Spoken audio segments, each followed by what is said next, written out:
Hello, everyone, and welcome to the Public Engagement Grants webinar. My name is Erica Shugart, and I'm CEO of ASCB. I'm joined today by Thea Clark, who is our Director of Communications and Education and is the Program Manager for this program, and Kelly McManus, who's our Accounting Manager and helps with all of the accounting and financial details of this program. So today we're going to get you started to be able to apply for a successful public engagement grant in our next round.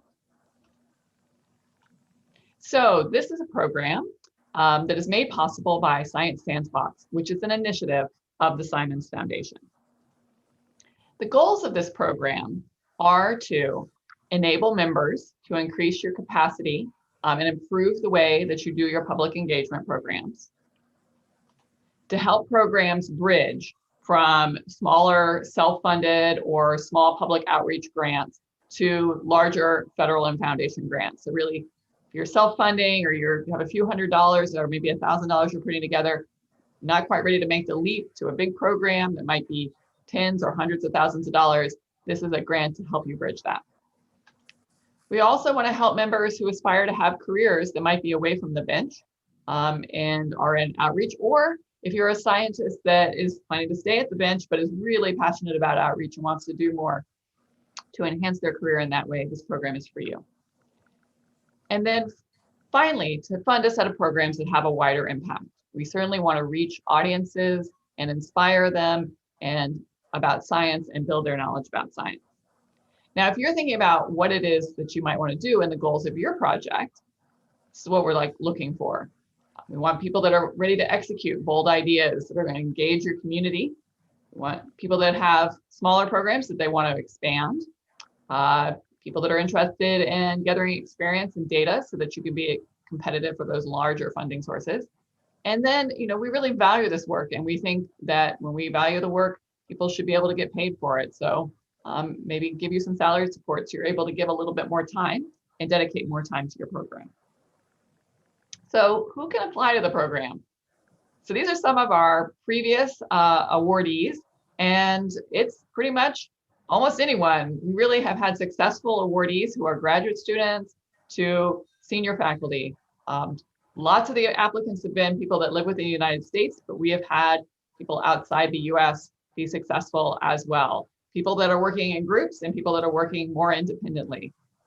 We've had, so really we're looking for a wide range of individuals to apply for this funding program. And you can see some of the happy faces and the enthusiastic participants as well. It's been really great to get a lot of people involved. So if you do apply and are successful, what do you get? This mechanism provides the following. We provide funding of up to $35,000 US for 1 year. You also get support from a professional evaluator. This is really critical because this helps you to get the data that you might need to get larger funding, to really show the impact of your program. You get support from a mentor who has experience in the area that you're interested in, kind of outreach, kind of background.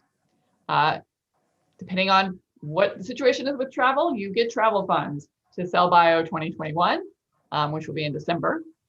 You also receive travel funds to a conference or professional development opportunity that relates to your public engagement program. And I will just say, since we're still under COVID rules, it may be that money might be used for a virtual conference as well. Lots of our previous folks for this 2020 cohort translated their things that way. So we have some flexibility there. So if you're going to apply, what are you going to be putting in? So this is the anatomy of the proposal. You're going to have a short abstract, so a short description that encompasses what you're doing. And then you're going to have a much more detailed project plan. And I'm going to be going over some different aspects of the project plan in more depth in the next few slides. But these are the components that you really want to make sure you have clearly and concisely explained in your proposal. The first is the proposed impact. So that means if your program is successful, how is it going to change your audience? And you want that definition of your audience to be really clear. And how are you going to impact them? And how might they impact you? The second is a clear program project description with pandemic contingency plans. We recognize that we're still living in a world that has a lot of uncertainty, And so if you're proposing something that's going to require a lot of face-to-face or large groups in person, you also want to think about how you might translate that into something more virtual, at least certainly for the near term. You want to talk about how your project's going to achieve the proposed change or the proposed impact that you plan to make. If you have a pilot program, these aren't necessary, but I will say most successful programs do have a pilot of some sort. But we want to know the results of your pilot project. Outreach experience of you and your team members. We want to know what you've done in the past, the timeline, and then your budget. And we'll be getting into all of these components in a little bit more detail in the next few slides. Starting with the audience. So when you think about your audience, I'm going to kind of do a lot of sort of don't do this, please do this kind of back and forth to give you a sense of what you should be thinking about. So with your audience, it's really important for you to be specific. So don't talk about audiences like the general public. There is no general public. There are many different public audiences, but there's no amorphous general public. If you think about your community, somebody who is, a English professor might be very different than a kindergartner. Clearly, you're going to have to reach those two groups pretty differently. So, but they're all a member of the public. Adults, also way too general. You want to be thinking a lot more specifically, or just even elementary school students. You might be thinking, well, that's getting more specific, but think about a kindergartner versus a 5th or 6th grader. Pretty big difference. So don't give us audiences that sound like any of those. Instead, be specific. For example, great examples of audiences you might consider. 4th graders, they're in an after-school program at the 2 local elementary schools and their parents. Very nice and specific, the age group, who they are, it's clear you're going to be able to reach these kids. If you're doing something that's more virtual, let's say you're not doing something that's right there in your community, you want to do something online, you can say teenagers who watch dance videos on TikTok. Again, a pretty specific demographic. It's not like, oh, everybody on the internet or everybody on YouTube. It's a kind of a specific demographic in the virtual world. So these are the kind of audiences that are going to be more successful. You also want to have a realistic plan to reach your audiences. So don't say you're going to make a viral video. If people knew how to make viral videos, we would all be YouTube millionaires. We do not know how to make viral videos. So that is not a realistic way to say you're going to reach people. Don't say we're going to work with some partners and not identify the partners. You definitely want to be specific if you're going to be working with partners. And it's great to work with partners. A lot of our successful grantees in the past have partnered. We have groups that are partnering with homeless shelters, with prisons, with after-school programs, with art programs. Lots of partnerships in the successful proposals that we've had so far. But don't be generic about it. Be specific. We're going to work in schools where we've done a smaller project. That would be something that, like I said, identifiable program. If you're thinking about, again, the online space, we're going to use these specific hashtags and those challenges that are trending for some, with content that's similar to TikTok. Get really, have a realistic plan. It's not just like we're going to throw it over the wall and hope that people pick it up on the other side, but have a plan for rolling it out. The next thing you want to do with your audience is think about their need.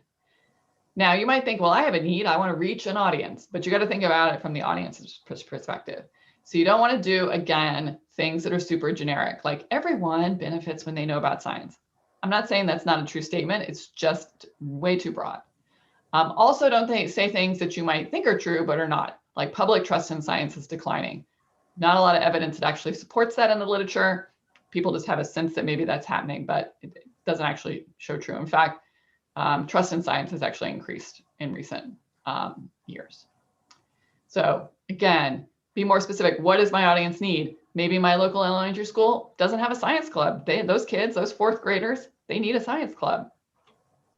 Maybe, or something that's literature based.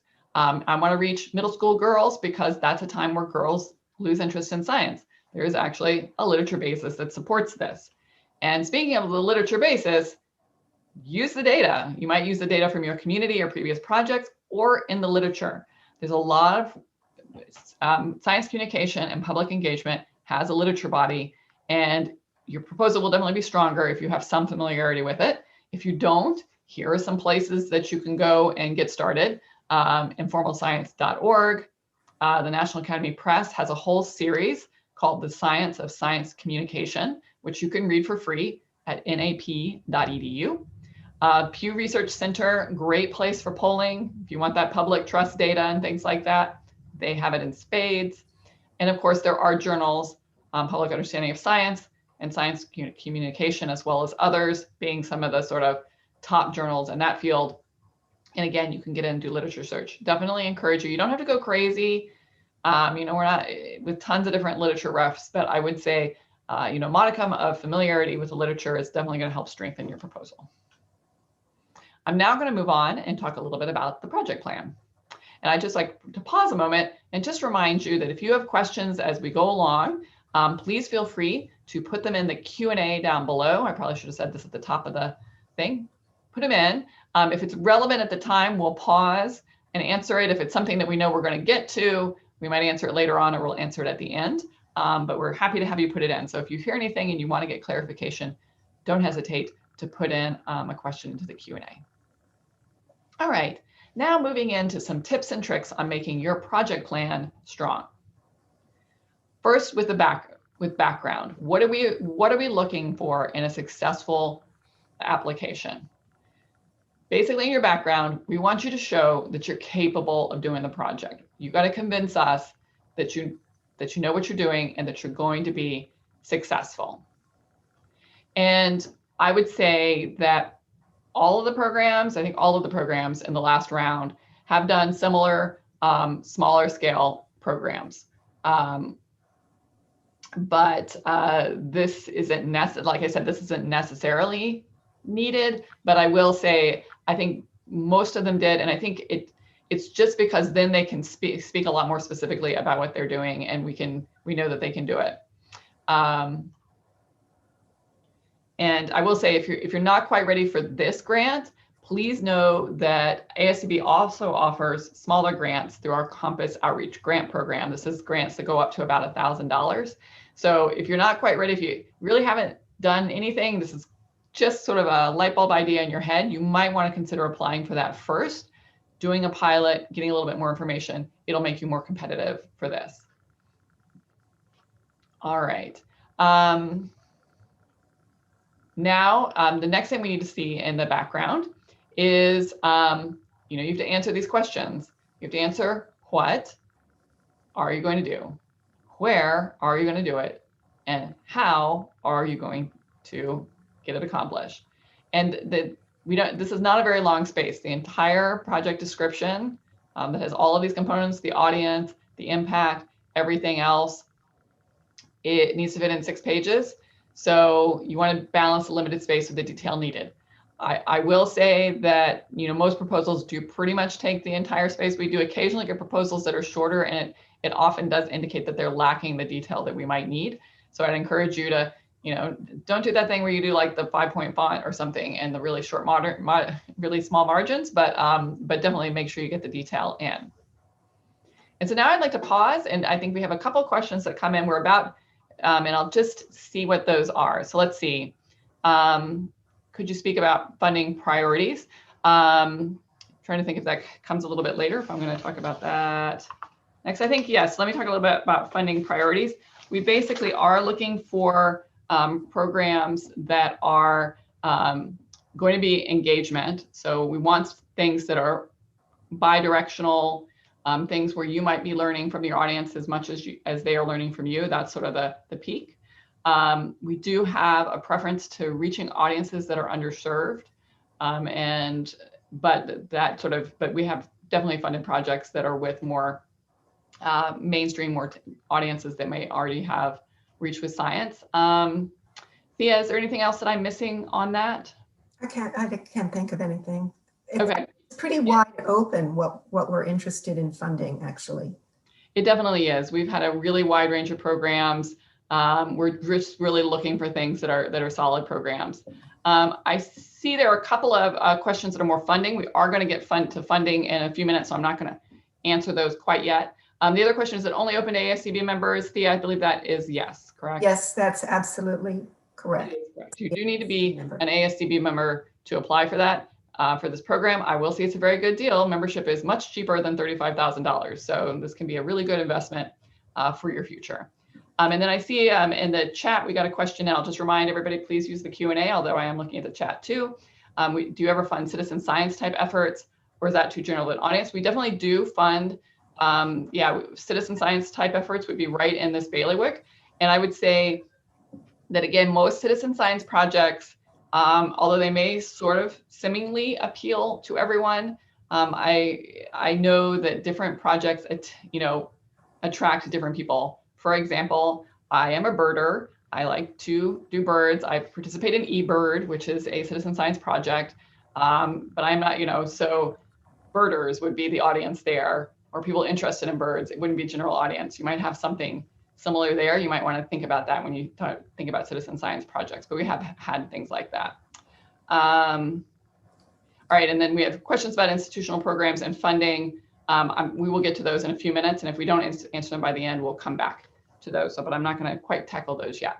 So I'm going to continue to move on and continue to send those questions in. Actually, maybe there's more. There are lots of them, actually. There's 14 questions. All right, are there any others that relate to audience? Let's see. Yeah, what types of audiences are included under the umbrella of public engagement? Does it include undergraduate students that experience barriers to participation? Yeah, that's a good question. Probably less. We are looking for things that would be considered, it depends on the context of how you're reaching those undergraduate audiences. If it's within the sphere of formal education, then it's not really the right fit here. This is looking at informal education. So this is a kind of more of a free choice environment kind of thing. You might be meeting school kids, but it's likely to do something that's special and above what they're doing. For undergraduates, it would have to be something that's quite outside of a normal classroom. We're not trying to fund sort of classroom-based programs. This would be more of something that might be out of school, club-based, things of that nature. We have a question, can the project be completely online? It can certainly be completely online. In fact, all the projects that would not be online were online this last time. So we have that. And definitely we'd be open to international collaborations. We have international partnerships already in the proposal. So we've definitely done that. And then we have a question, let's see, recommend to structure the section audience, or I can weave throughout. So in terms of structuring your application, you could certainly have an audience section and describe it. There's lots of ways to write these proposals. I will, for a grant, for the reviewers, and I've been a reviewer, as long as it's clear and we can pick it out, it's fine. I personally like headers and bullets and things of that nature, but it's all personal preference, but you certainly can.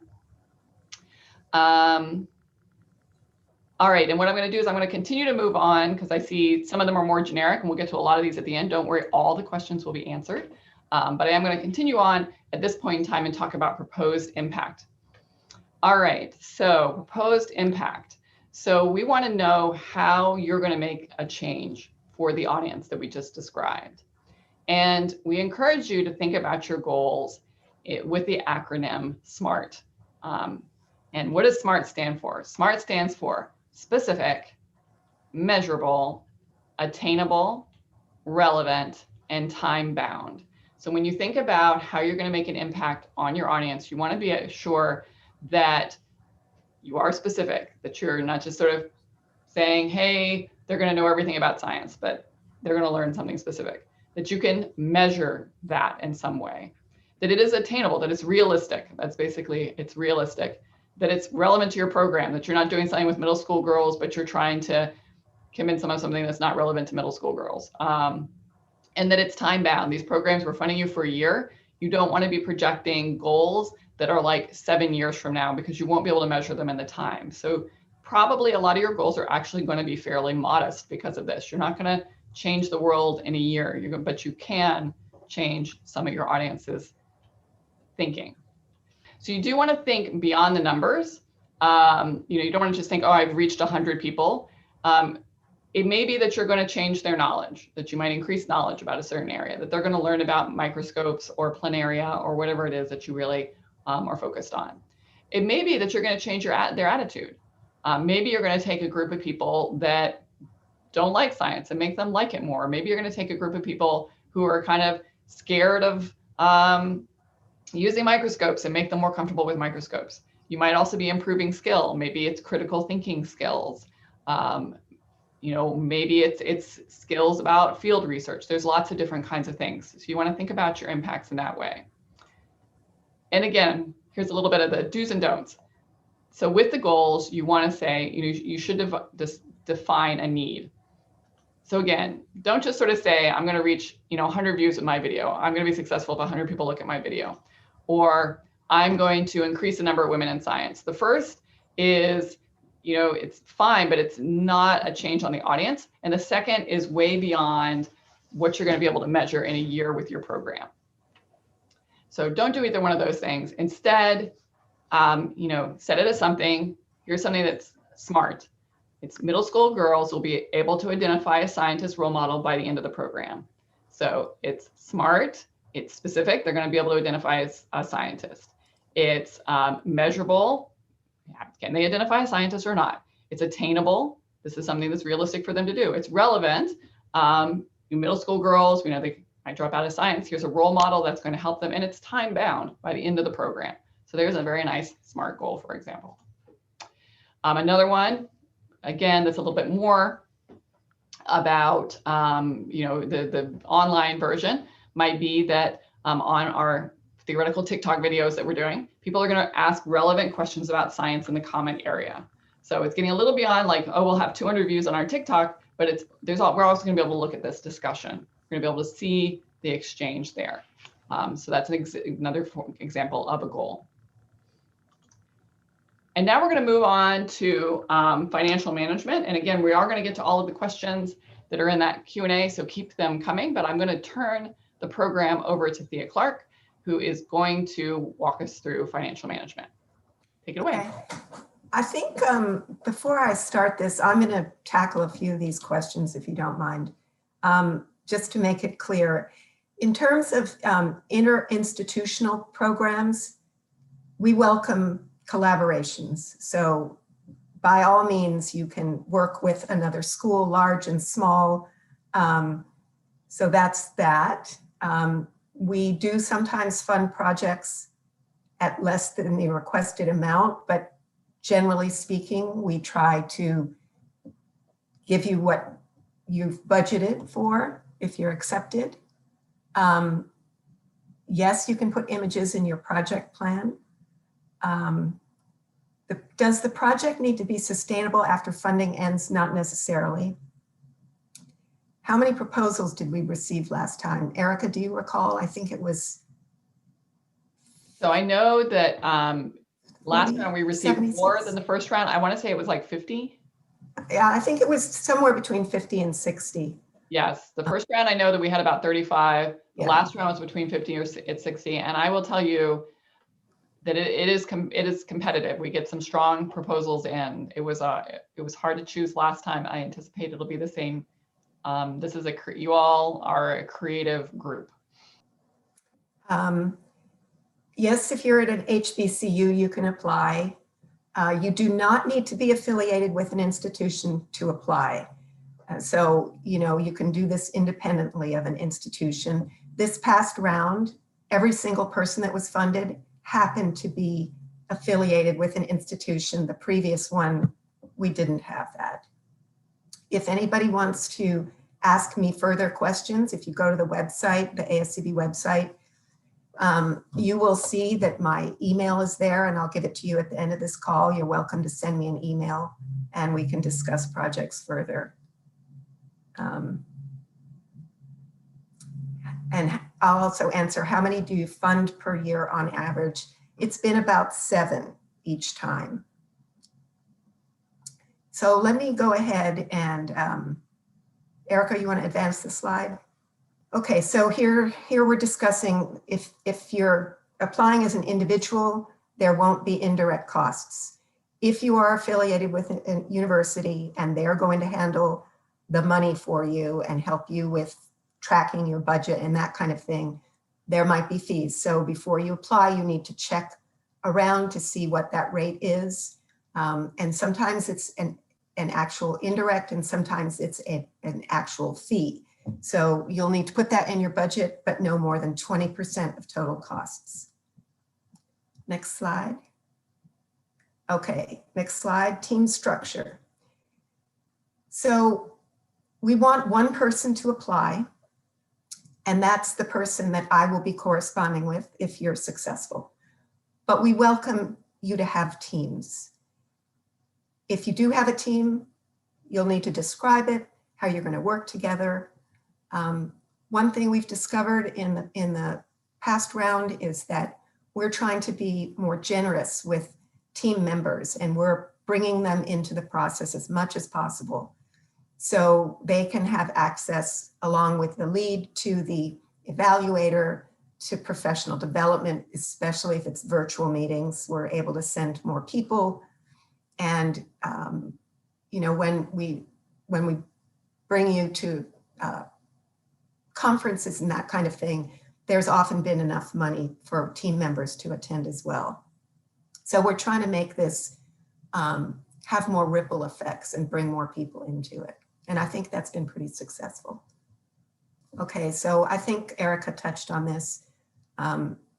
We do want to know if you and other team members have had some prior experience, so you're just not winging your way on this by yourself.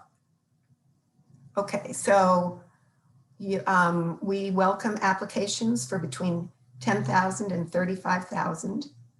And that top level of 35,000 needs to include the administrative or indirect costs if they're needed.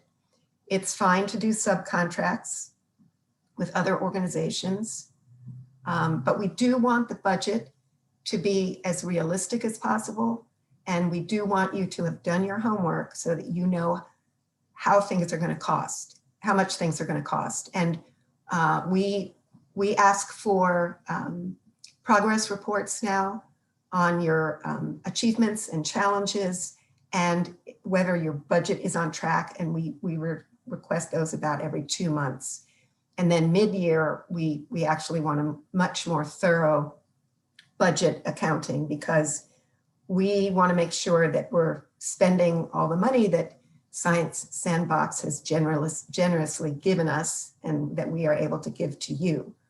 So we find that that's a challenging part of this, so we want to constantly check in. Okay, next slide. All right. IRB approval process. What do you think about that, Erica? So what I will tell you is ASCB doesn't, we don't do IRB approval. You do need to get IRB approval if you need to do that through your home institution, or there are third parties that offer that as a fee. You know, and so it's fine to apply to the IRB approval later. You don't have to have it in hand. And a lot of this comes under exceptions.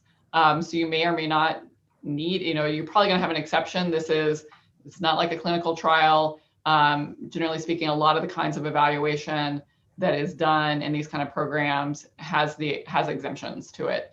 And again, we do pair you up with professional evaluators, and they can help you assess the needs there. So I wouldn't get too hung up worrying about that before you apply to the program. Yeah, and as far as the evaluators are concerned, we literally pair you up with an evaluator, and you and your team members will meet with that evaluator before you even start your project to put together, questionnaires and data assessment, and so that you will at the end have data that can be assessed, and they will help you write a final report, and then they write a final report to us as well. So you do not need to budget for evaluation.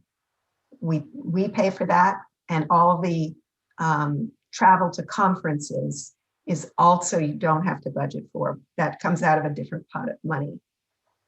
Other than the 20% cap on institutional overhead charges, there are really no other funding restrictions that I'm aware of. One thing that's happened is we have found that people for various reasons, have needed to switch gears midstream slightly. If something's not working or they need to change something from one budget line to another, or they need more supplies in one area. And we're very flexible. And if you email me and ask for permission, I will usually go back to the funder and double check, but we will work with you on moving things around as needed. Novelty. I agree with that one. The up above, there was one about what is the optimal configurations of a budget. I was wondering if we had any advice. Well, there's actually there's a budget template that is on our website that you can download and look at. And then when you actually apply, when you go to the application form, it's very specific what is needed. So I would urge you to go in and look at the application ahead of time, and you will get a very good sense of what we're going to ask for. Erica, you want to talk about novelty? Sure. So how much novelty is taken into consideration? Is it something we have or others have done before? So, what I would say is the majority of the projects that we are getting in are things that have been done by people somewhere before.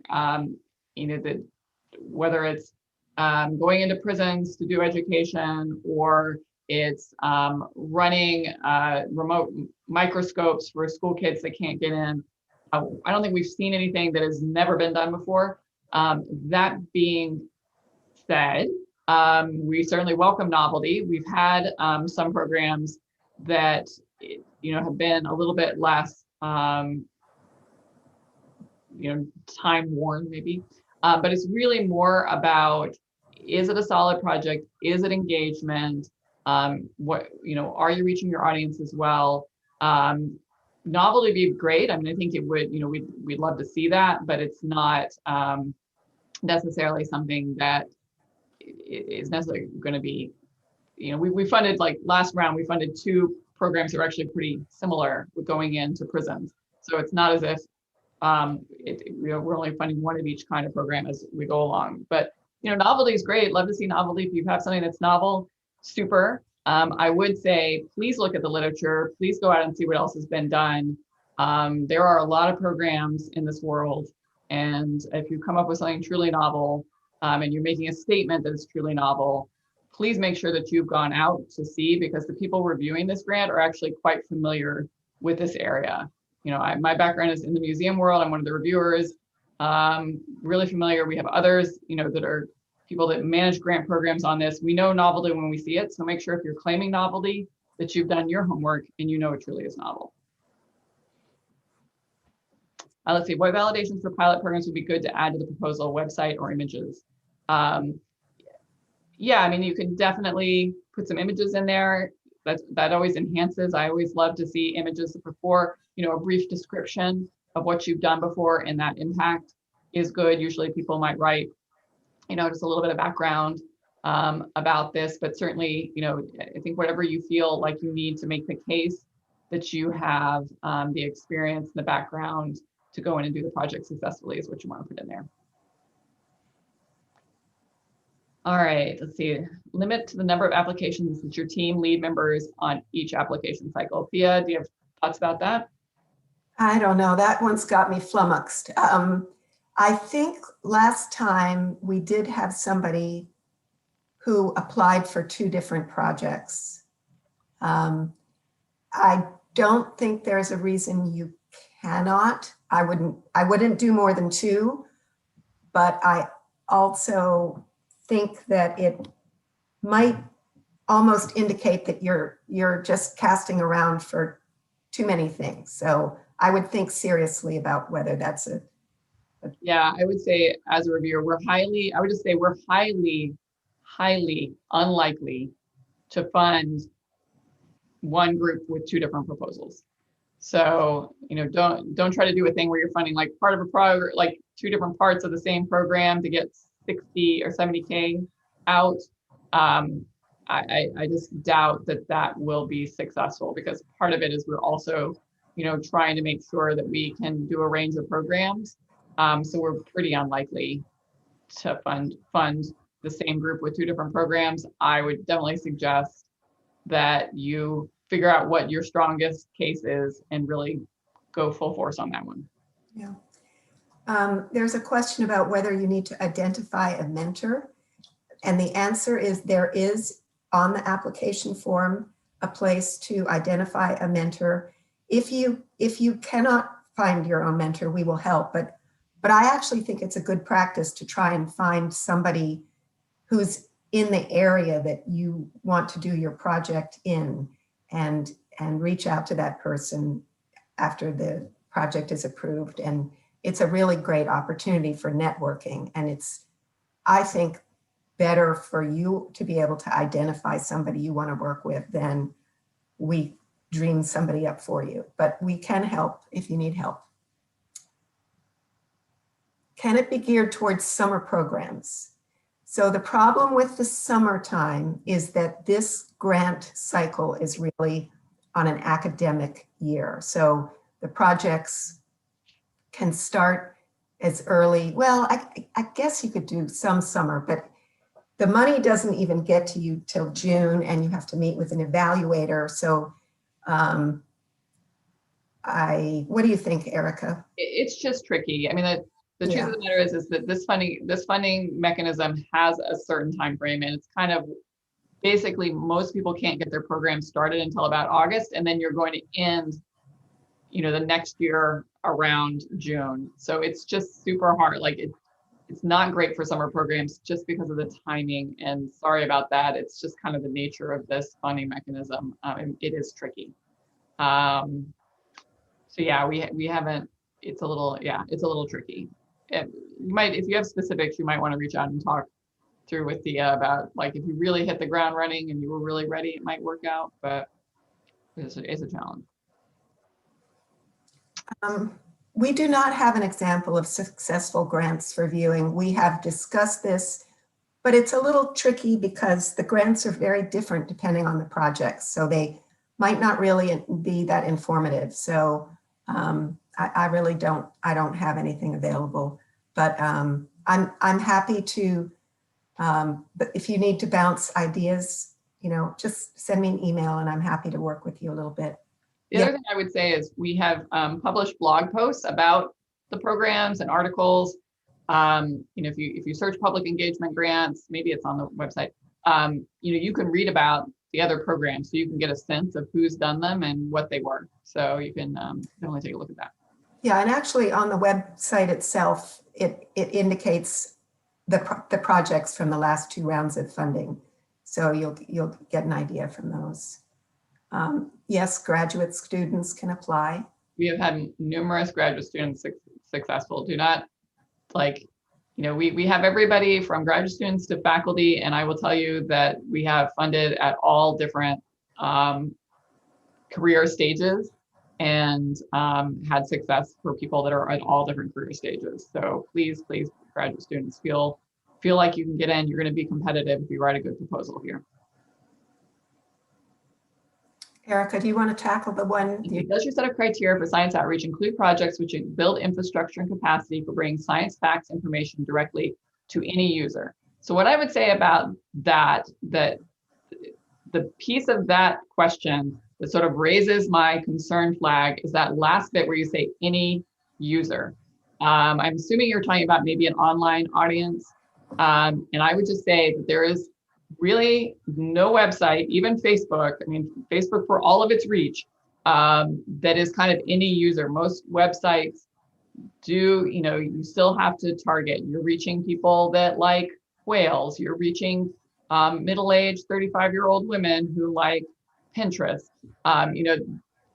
There's really that when you say any user, that's the same as general public. And what I would say is you need to think about your audience more specifically. If you're doing an online program where you're answering questions online, how are you going to market it? How are you going to get it out? That's going to help you know about who your audience is. So definitely, yes, love to do something that answers questions that people send in, but think a lot about that audience and make sure you don't submit an any user kind of audience, because it's unlikely to be a very successful proposal through the review cycle, because we're going to be looking for that sounds like you're just going to build a website and hope that people come, which is not a successful way to build a website.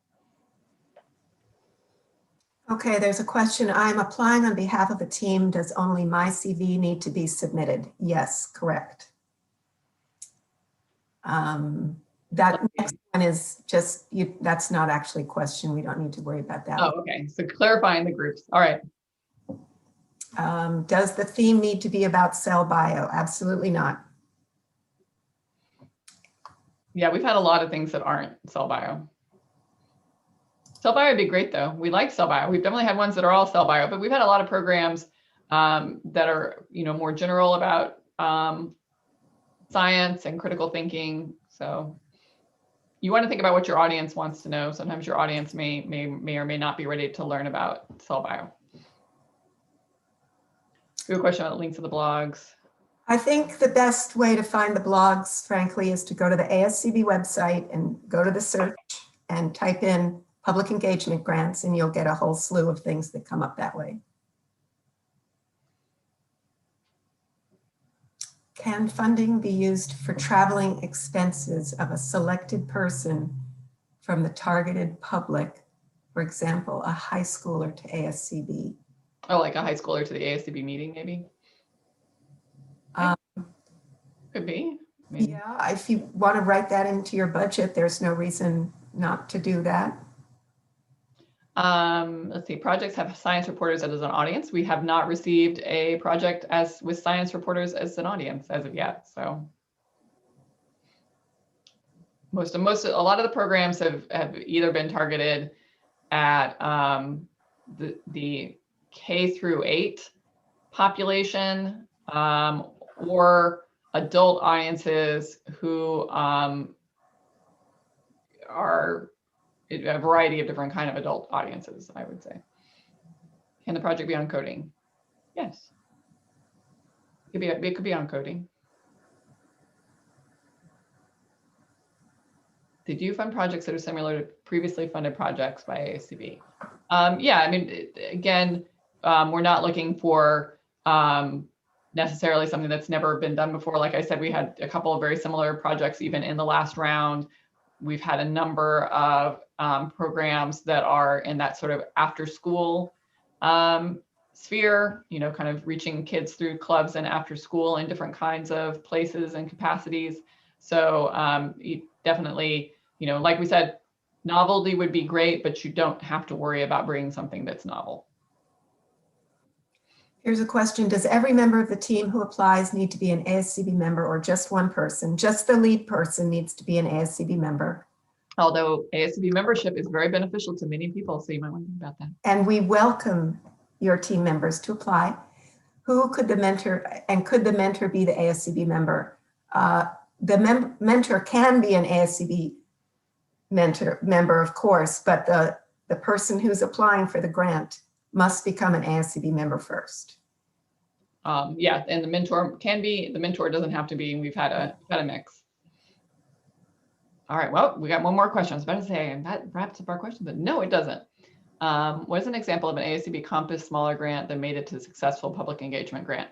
Oh, I know we've had at least one of these. I think Quinn AO worked with 4th to 6th graders on science projects as just a small outreach grant, and then she received funding for a much bigger project. And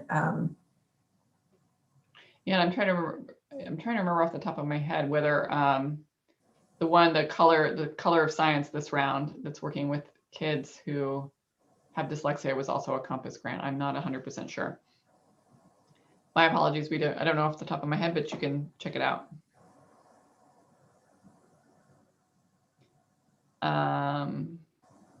Yes, the recording will be available afterward. Probably within a couple of days, we'll get it up on the website.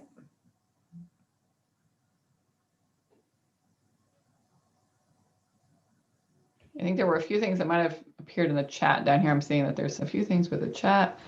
There was just a statement, health projects with immigrants. If you're asking about whether that kind of project would be applicable to this, that would be yes. And then a comment about the challenges that lots of universities are cutting funding for society memberships. I'm sorry about that. We still do require the lead on this to be a society member, however. So it looks like we're at the end of our questions. So I'm gonna go, there we go. So our final slide, Thea. Yep, I welcome questions, so feel free to contact me. Thea's wonderful. She's definitely helps mentor people through. Well, I hope all of you out there will consider putting in a grant, or proposal, excuse me, to this really wonderful project program. I think that, you know, we've got some amazing proposals last round, and I'm really excited to see what you will come up with this round. And because I think it not only benefits ASCB members, it really benefits all of our communities. And it's just really nice to see everyone working to make a difference. So good luck. Can't wait to see them. And I really appreciate your guys' attention to this. So thank you. Thanks, everybody.